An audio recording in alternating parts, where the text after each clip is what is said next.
Hello guys, look at this gist we just landed.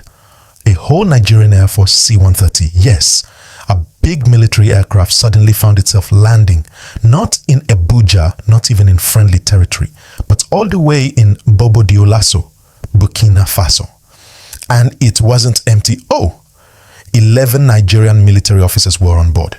Now, Nigeria called it a precautionary emergency landing. But the moment that plane touched down, the matter changed. Burkina Faso's military government, and together with the alliance of Sahel states, that's Burkina Faso, Mali and Niger, said the aircraft entered their airspace without permission. Sharp, they detained the officers and seized the plane like, hold it right there.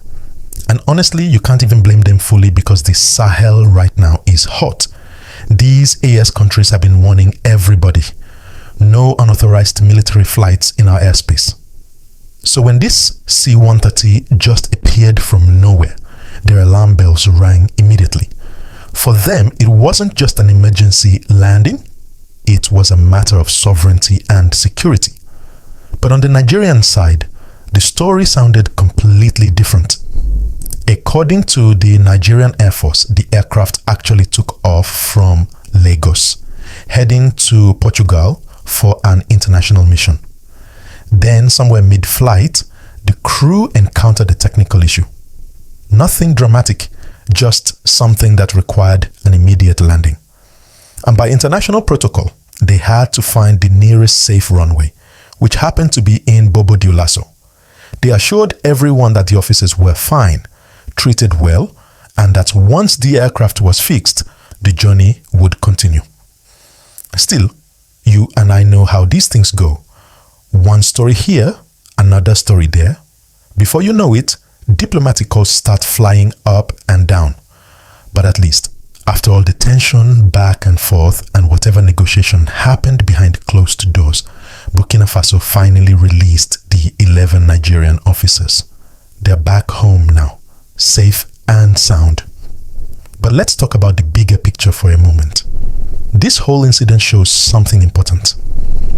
The region is becoming very sensitive.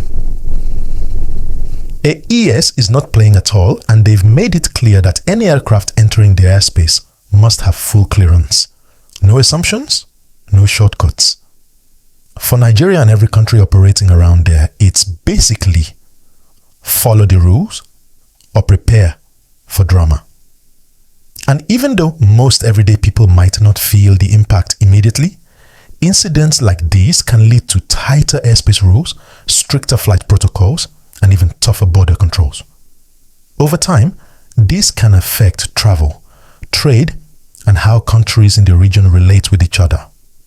But let me ask you this, and I want you to drop your thoughts in the comments.